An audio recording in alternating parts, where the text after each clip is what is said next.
Ada beberapa kelemahan aplikasi pinjaman online yang ada di Indonesia. Hal ini sangat berpotensial sekali untuk pinjol itu segera bangkrut dan segera ditiadakan di Indonesia. Di sini saya mau bahas buat kalian.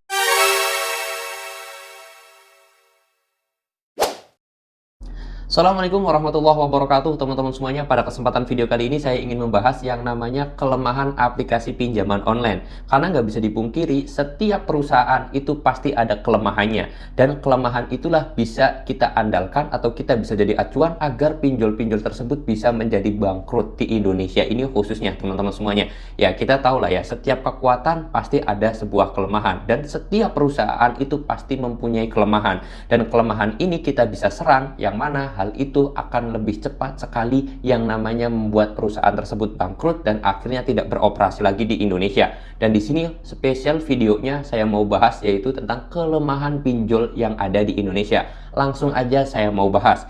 Yang pertama, kelemahan pinjol yang ada di Indonesia sebenarnya itu tidak disukai oleh negara asal. Perlu kalian ketahui terlebih dahulu ya sebelum saya membahas yang hal pertama ini, bahwasanya aplikasi pinjol itu sebenarnya investornya bukan dari Indonesianya langsung, tetapi langsung dari luar negeri, lebih tepatnya dari Cina atau dari Tiongkok. Itu 90% pinjol yang ada di Indonesia itu berasal dari sana atau investornya dari sana. Nah, ini semuanya, kenapa kok investor dari Cina atau dari Tiongkok itu larinya ke Indonesia? Kenapa dia sendiri aplikasi pinjol itu di sana tidak berkembang? Karena memang aplikasi pinjaman online itu tidak disukai di negara asalnya. Bukan hanya di negara asalnya aja sebenarnya, tetapi untuk negara-negara maju, negara-negara yang bagus, itu sebenarnya aplikasi pinjaman online tidak disukai. Bukan hanya di negara asalnya aja, tapi banyak sekali negara-negara yang tidak suka yang namanya aplikasi pinjaman online. Kenapa? Karena satu, bunganya yang sangat mencekik dan sangat luar biasa sekali.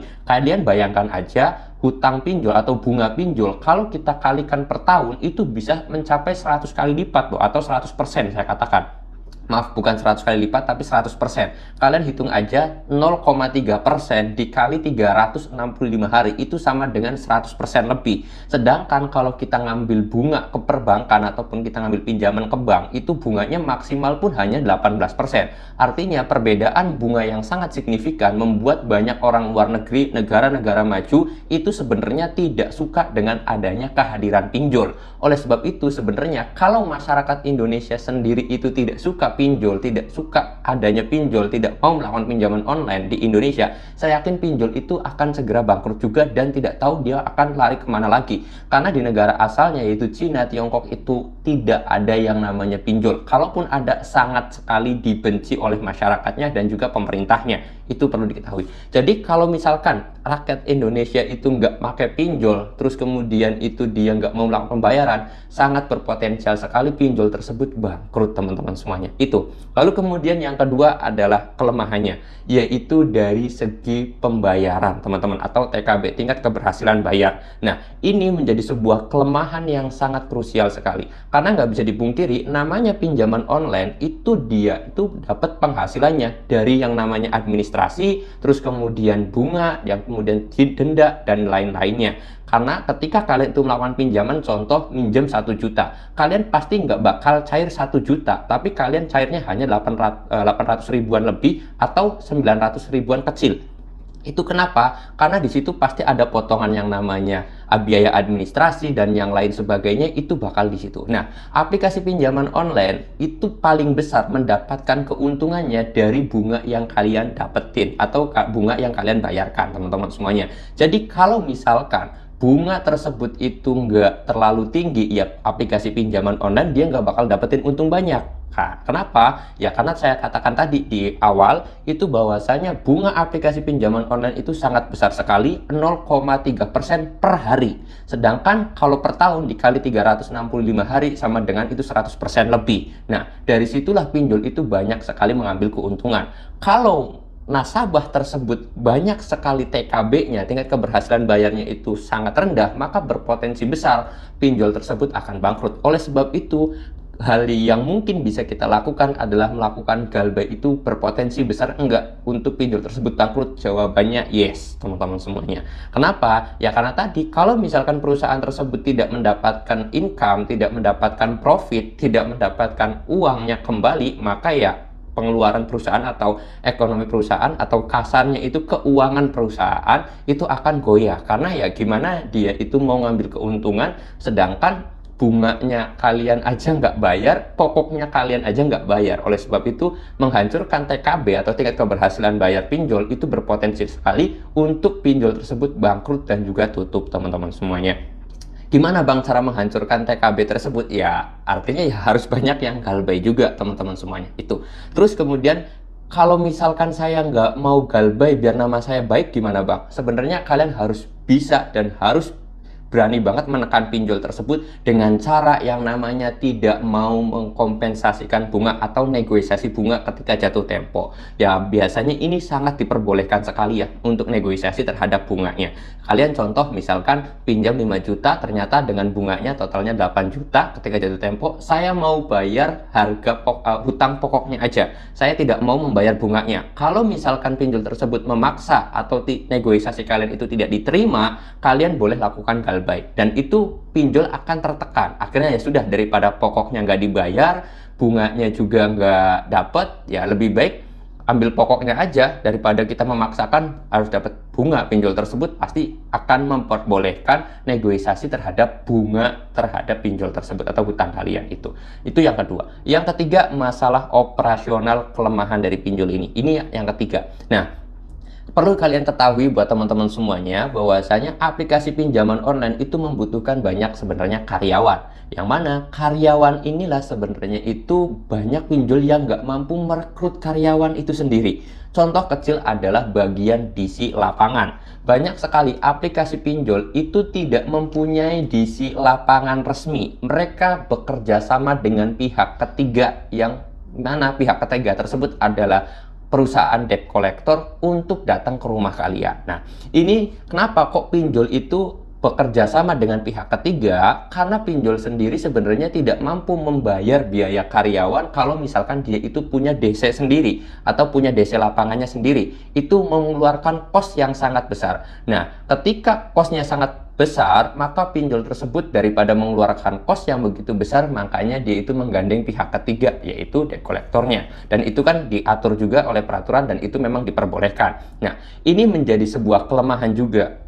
Banyak sekali aplikasi pinjaman online yang sekarang itu membuka lowongan kerja. Kalau kalian nggak percaya, kalian boleh cari aja lowongan kerja Indodana, lowongan kerja aplikasi pinjol misalkan. Indodana itu lagi banyak sekali buka. Terus kemudian mungkin kalian Akulaku dan yang lain sebagainya, itu banyak sekali perusahaan yang pengen sebenarnya itu punya karyawan, tetapi karena kosnya terlalu besar, lalu dia menggandeng pihak ketiga. Dan juga itu karena apa kok pinjol sekarang itu sangat membuka banyak lowongan? Karena dia berharap sebenarnya banyak nasabah yang galbay di daerah-daerah tertentu tidak bisa dikunjungi rumahnya, tidak bisa didatangi di lapangannya karena dia kekurangan karyawan. Nah, ini kenapa kok pekerjaan sebagai debt collector itu tidak diminati oleh orang Indonesia? Ya karena pekerjaan itu memang tidak baik juga, teman-teman, seperti itu. Nah, kelemahan ini gimana caranya? Yang ketiga ini, ya sebenarnya kelemahan ketiga ini sudah berjalan. Banyak orang yang tidak mau bekerja di kantor pinjol.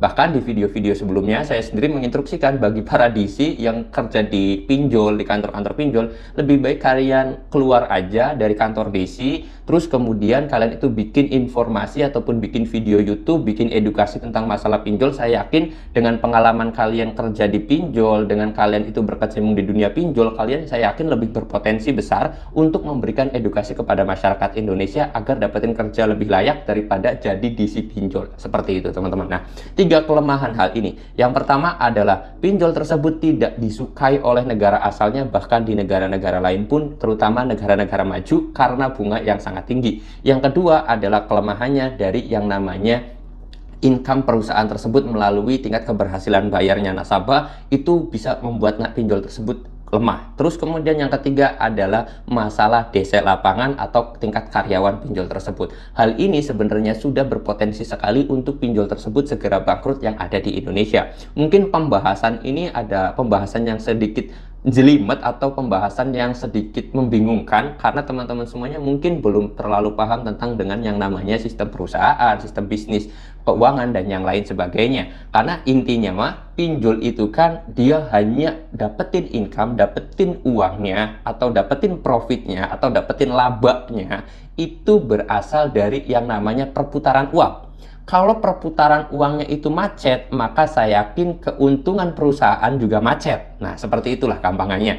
Nah, gimana caranya memacetkan perputaran uang tersebut? Dengan cara kalian itu galbay atau jangan sampai kalian itu membayar bunga 100%. Kalian harus bisa negosiasi yang namanya terhadap bunga pinjol tersebut, seperti itu. Karena negosiasi bunga itu sebenarnya sangat-sangat diperbolehkan sekali teman-teman ya. Oke, mudah-mudahan video ini bisa bermanfaat buat teman-teman semuanya, dan kalau kalian itu pengen banget yang namanya pinjol itu bangkrut dari Indonesia ya, mungkin kalian harus bisa melakukan 3 hal tadi yang saya sampaikan. Kalau kalian tidak bisa melakukan 3 hal tadi, kalian cukup melakukan 1 hal aja. Yang kedua yaitu wajib bisa yang namanya negosiasi bunga kalau pengen namanya aman. Kalau kalian pengen banget karena sudah nggak mampu, kalian wajib galbay aja di aplikasi pinjol tersebut, maka tingkat perputaran keuangan perusahaan itu bakal susah dan bakal cepet banget yang namanya kebangkrutan teman-teman semuanya. Oke, mudah-mudahan video ini bisa bermanfaat. Kalau kalian suka dengan video ini silahkan di like, kalau nggak suka di dislike aja, nggak jadi masalah. Saya mau tutup dulu video ini dengan kata Assalamualaikum warahmatullahi wabarakatuh.